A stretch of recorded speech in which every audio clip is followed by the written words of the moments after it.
Good morning, everybody. Hi, good morning. Good morning. My name is Rita Carroll, and I would like to represent you on the Orange Town Council. A lot of you probably don't know who I am, so we're going to start off with Who's Rita.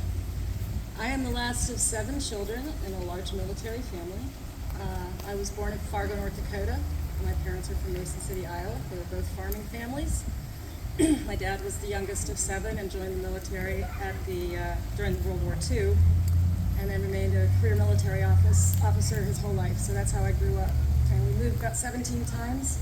So I had lots and lots of neighbors during my life. When he retired, we were in Northern Virginia.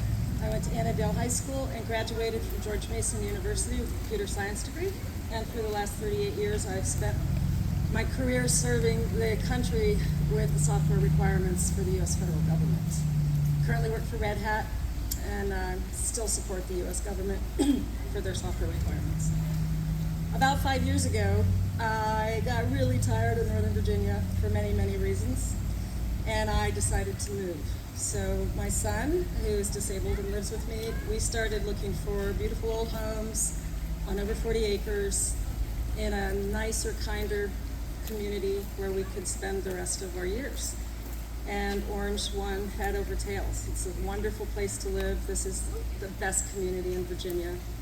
And I want to work for the next 4 years to make this the best place that we can make it. So why am I running for town council? And why am I running as an independent? I think people can look at my voting history, but I wanted to run as an independent because I want to represent every voice in Orange, no matter of race, age, income, political, gender. Every voice is equal and every voice should be heard equally. The reason I'm standing here today is I've been on the Planning Commission for a couple of years. And there's about 6 of us, and we sit and we are drafting the 20-year plan for Orange. And I really want to get the whole town involved. I want to get the youth involved. I was sitting there thinking, in 20 years, when we go through this exercise again, I'm going to be 83 years old. So who's going to pick this up and run with it once we get the plan drafted? It needs to be modified, it needs to be implemented, and we need our youth involved because they're going to be here in 20 years when this plan is being rewritten. Their future is our future, and this town needs them to be involved. We need our kids to stay here. We need to have better employment opportunities. We need to have better internships. We need to have career paths that will keep our youth in Orange and the surrounding community. I firmly believe that, and I applaud Danny for her involvement with the youth. And I encourage you to come to the planning meeting on the 23rd of September and bring your youth, okay? We need them involved. We need to know what their ideas are. And speaking of ideas, when I walk around town, and I love to go eat out here in Orange. We have some of the best restaurants in Virginia. And I talk to people, and there are so many good ideas that are not being brought forward. We need to have that meritocracy, that bringing the whole community together, getting the best ideas and pushing them forward and making sure they happen. And as part of that, we need to have financial transparency because, you know, one of the things I said on the Planning Commission is let's build a swimming pool and let's have a rec center. And then I went and met with Greg, and I'm like, oh, we have $600,000. I guess we should fix the sidewalks first. So we need to have that kind of simple transparency for everybody, so that we can set achievable goals, and then work towards increasing our economy, so we can set and achieve even better goals. And I am getting nervous, and I'm forgetting what I'm supposed to say. Am I at 6 minutes? Okay. Anyway, please vote for me for town council. You're stuck with me whether I win or not, and I will remain on the Planning Commission and represent every voice in the community equally. Thank you.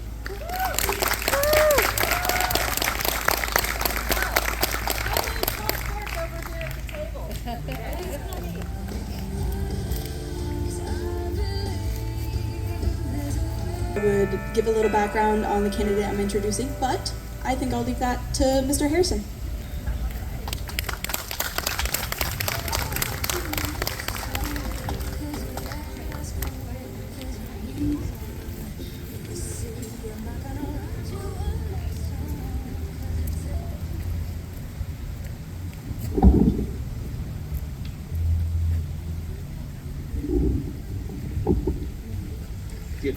moment to adjust the microphone.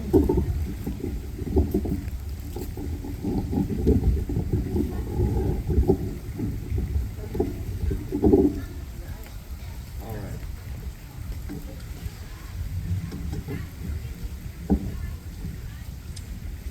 Well, good morning. Morning. How's everyone doing today? Thank you all for coming today. Give me just a quick second, if you would, to thank Danny Rivera and the young people with Just Orange for putting together this meet and greet today.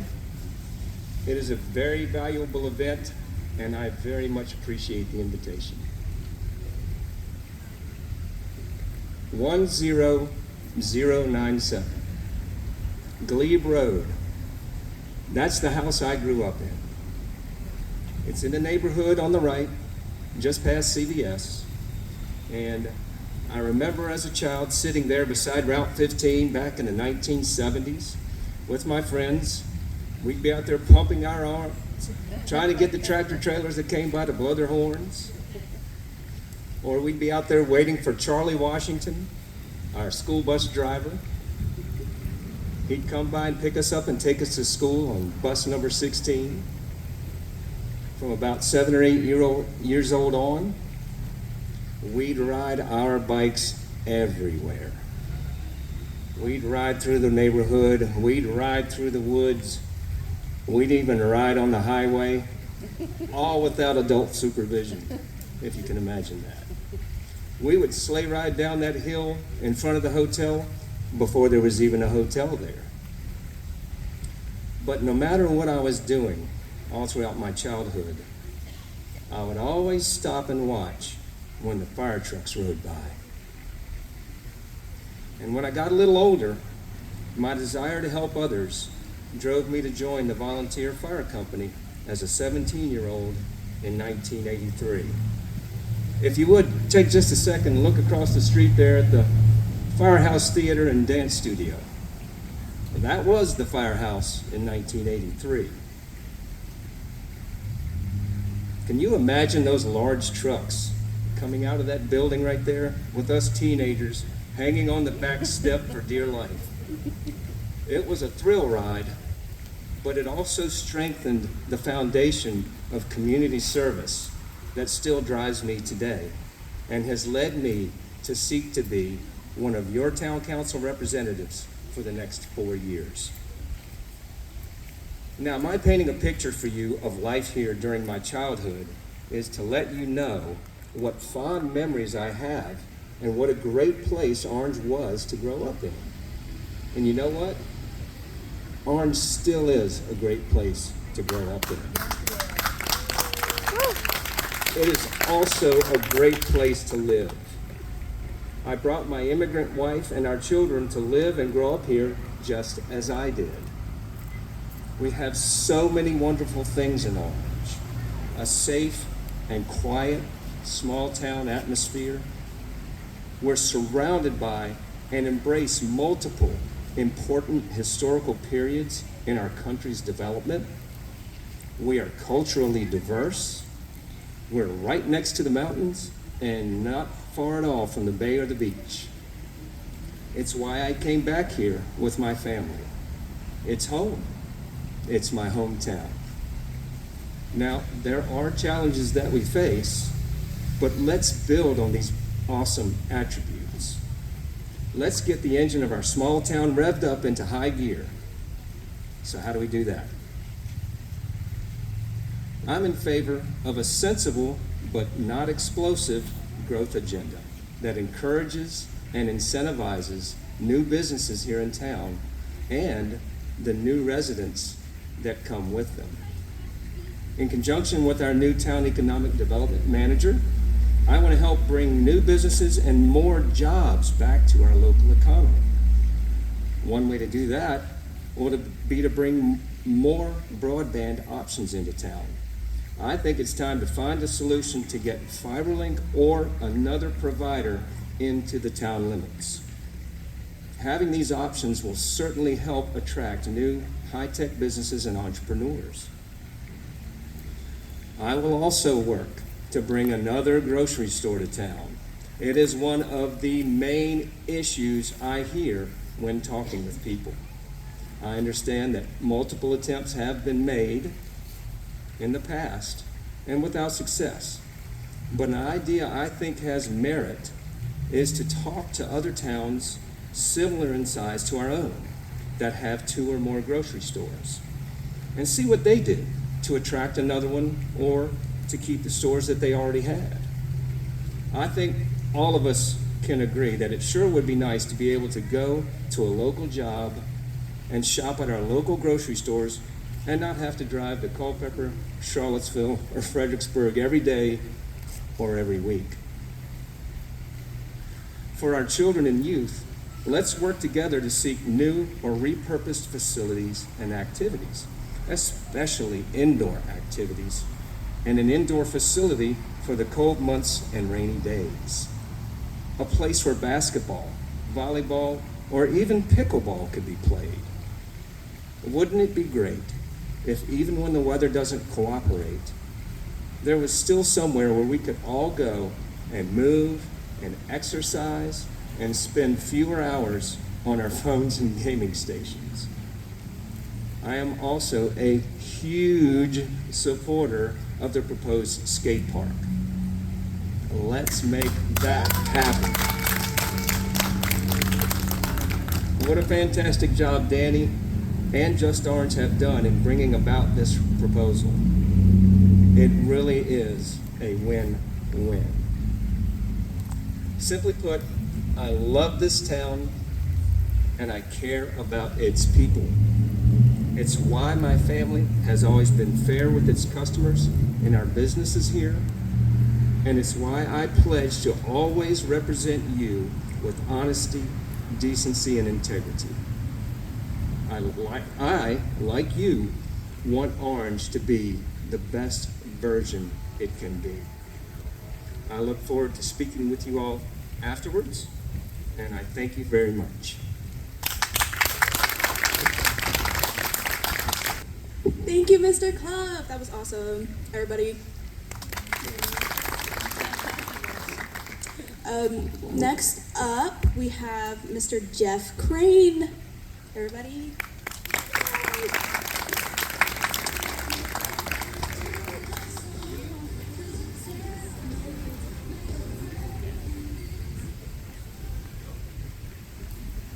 Good morning, Orange. How's everybody? Everybody excited to be here and watch democracy in progress? Yeah, and thanks to our youth group, Just Orange, for sponsoring this, and Danny Rivera. What a great job they've done to get this thing set up for everyone.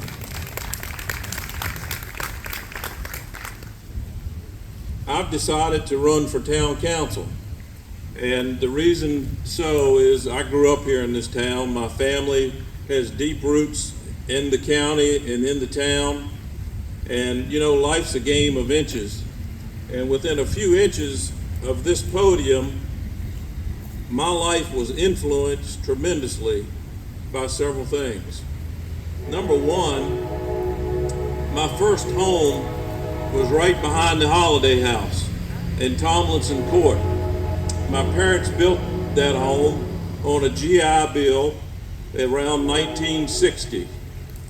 My dad owned this service station at the corner of Main and Caroline Street. His name was Ernest Crane, and Ernie, as they like to call him, was at that service station for nearly 50 years. I had the great opportunity, being a kid, to grow up around that service station. And I got to meet every walk of life, from the poorest person to the richest person. Doctors, lawyers, you name it. And my dad kept me really busy washing those doctors and lawyers' cars. And I did that from about the age of 13 on up through high school. And I wouldn't trade anything in the world for my time working up there for him and meeting people and learning about people. And it was a wonderful experience, and I wouldn't trade anything for it. The next place that's inches from here is the Orange Baptist Church. which I grew up in and was baptized in. And the church was a big part of our lives during the 60s and into the 70s, and Vacation Bible School and things like that for our youth were very important to us. And it formed us and molded us into good people, and that's why I want to serve our community. We talk about things that we want here in town. Everything costs, and we know that. I would love to have a community swimming pool similar to what Gordonsville had. I know they're having some struggles redoing theirs right now, but it would be so nice to have that, but it costs a tremendous amount of money to do something like that. So we have to draw clean businesses into Orange so that we can get a tax base, not from the homeowners, not from the workers, but from the businesses. The business taxes would create a tax base. And then we have a problem. Most of Orange, if you look around, there's nowhere to build anything new. We have one pad out on 15 South that I'm hoping will support another grocery store for us. Because like Harrison said, the biggest comment that I hear from our constituents is they would like choice in another grocery store. And I fully understand that. My wife and I, Kathy, we go out and shop, and a lot of times the shelves are not full, and there are things that we want to get and we can't get, they're not there. And I feel like that the new developments that have come into town are putting a stress on the food line, and I think that we do need another grocery store. And I am in support of that 100%. And so I asked some of the people in the town government, what have they done to attract another grocery store? Because I was interested in this to find out and to know what's going on with it.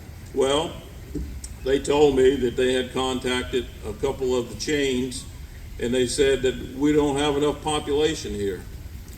So I thought on that, and I came up with a solution that I think may work for us to attract that second grocery store. And here it is.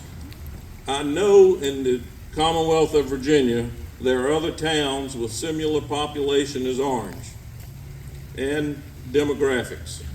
Let's call the town councils or the town government of those towns that have 2 grocery stores or maybe even 3 grocery stores. And let's ask them, how did you attract that grocery store, that second one, to come into town? There's got to be a way to do this. And I know that people are not happy with just one grocery store. So that's one of the big points that I really want to focus on. And draw clean businesses in here to develop a tax base so that we do have money where we can build a swimming pool and do things like that. Now, the skate park, I'm 100% for it, Danny, and we want that skate park for our youth. They deserve it. There's not much for them to do, so we want this skate park for them to be able to have a place to go and have fun. It's good, clean fun, and the place that we're looking at is near the police department even, so it would have protection, and we're hoping that we can get this skate park accomplished very quickly.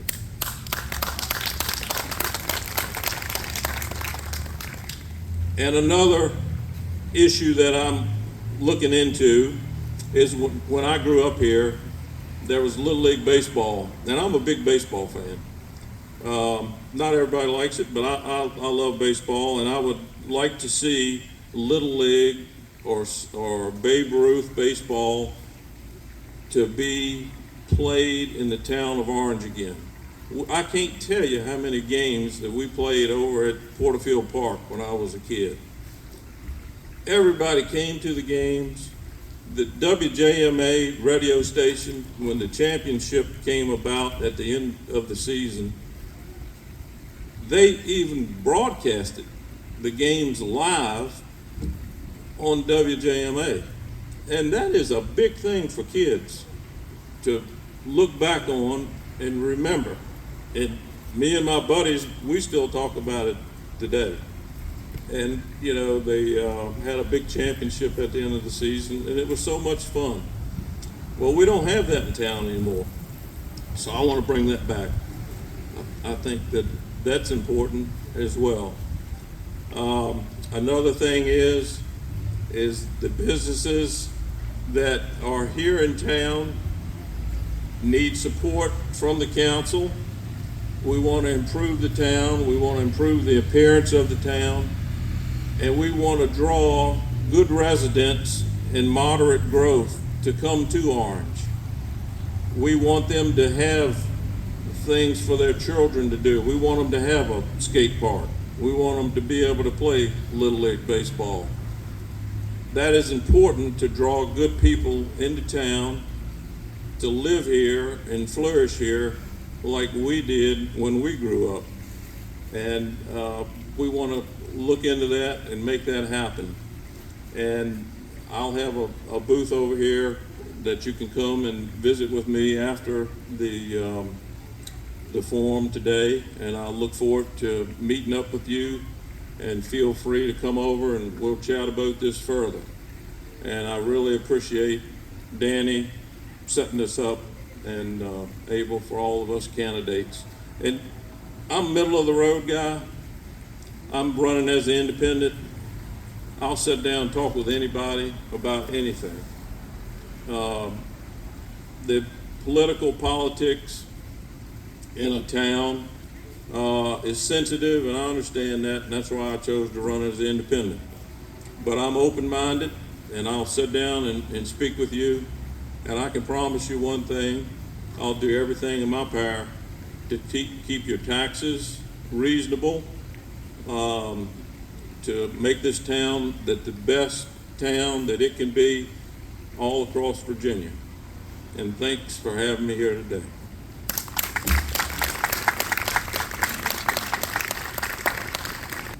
Thank you. That was great. That was great. I said awesome last time. You're all awesome. I would like to introduce now our final candidate of the day, Mr. Delmer Seal.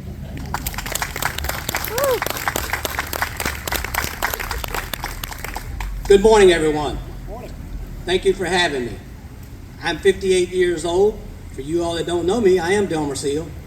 I've had the pleasure of living in Orange my whole life, except for when I was in the military. My first job in Orange, I was a paperboy, 12 years old. For you all that don't remember, we did get our papers delivered by our paperboy back in the day. I did that for about 2 years, and then I worked for Susie Miller at Susie's Flower Basket. I did whatever Susie wanted me to do: paint houses, mow grass, plant flowers, set up for weddings. I did that for about 3 years. And then in my junior year of high school, I decided that I was going to sign up for the delayed entry program and join the service when I graduated. So once I graduated from high school, I went to Fort Benning, Georgia for 3 months. After that, I went to Korea for a year. From Korea, I went to Fort Campbell, Kentucky. From Fort Campbell, Kentucky, I went to Honduras. Went back to Fort Campbell, Kentucky, and I decided that my time in the military was up. I was going to go ahead and get out after my 3 years. Well, in the military, you go to a person called an in-service recruiter. And what that person is he's a salesman. He's a car salesman. He tries to keep you in the military. So he says, I'll give you whatever duty station you want. I'll give you whatever schooling you want. And I say, nah, I'm done. I'm going to go ahead and get out. I'm going back home. My father-in-law has me a job with a local phone company. So he says, well, what about the United States Army Reserve? I was like, no, sir, I really don't want to do that.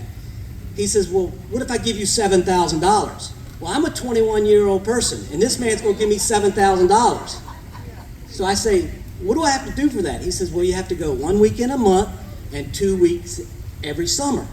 I said, well, where do I sign at? He said, right here.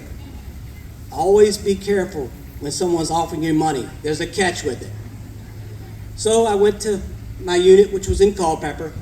Those 4 years became 4 years. Those 4 years became 4 years. Those 4 years became 4 more years. And I'm happy to say that this coming August, after 40 years of service, I will retire from the United States military. So a little bit about my family.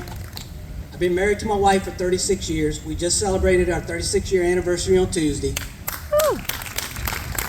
Big joke about that. We thought it was 37. Our kids had to physically tell us, no, Mom and Dad, it's 36. We had to pull it out and look, but it was 36 for sure. My wife is a middle school teacher. My daughter, Lauren, is an elementary school teacher. And my son, Brian, is the captain of the Orange County Sheriff's Department. I have 6 grandchildren, so I'm vested in this community. The first thing that people always ask me, why now, Delmer? Why now? You're 58 years old, why didn't you do this before? Well, I did not have time. And if I commit to something, I want to be committed to it. The military takes a lot of your time. I also had a full-time job. I'm the construction manager for Xfinity, so I fix all the cables from North Carolina line all the way to Alexandria.